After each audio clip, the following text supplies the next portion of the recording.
Le norme vanno rispettate, ma prima si riparte, meglio è. La posizione del sindaco di Venezia, Luigi Brugnaro, esprime un'urgenza che viene giustificata con le cifre. La crisi economica provocata dal coronavirus ha prodotto conseguenze drammatiche non solo per le imprese private, ma anche per le casse comunali.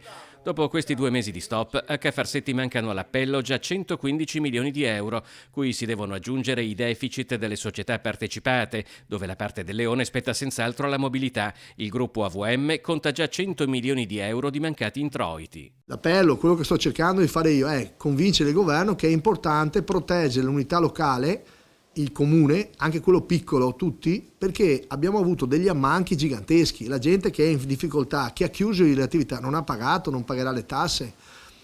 È chiaro che il governo, ho visto che quando fa le norme di solito si risolve, si pianifica sempre, tanto fa debito pubblico, si risolve i conti dello Stato. Cioè nel comune noi dobbiamo pagare i dipendenti.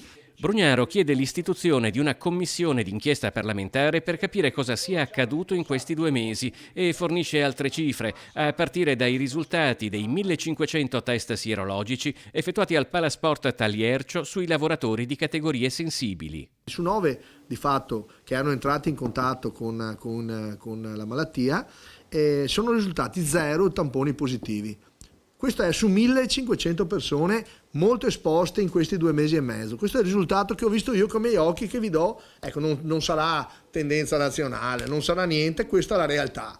Vieni fuori dai case, state tranquilli, cioè mettetevi la mascherina, siate obbedienti, il droplet, però... Brugnaro chiede certezze per tutti, a partire dai settori che necessitano di programmare le proprie attività. Se il governo ha in mente di aprire le spiagge e i parrucchieri e i ristoranti al 18 maggio, ce lo dica oggi, per favore, domani, ce lo dica, che così questi qua si preparano, intanto passano il tempo almeno a mettere su ombreoni. Ai tedeschi, agli austriaci che stanno pensando se andare in vacanza, se sanno che dal 18 maggio intanto qui è aperto, non è che il 19 sono già qui, però uno comincia a prenotare, comincia a organizzarsi, intanto magari sblocchiamo le frontiere.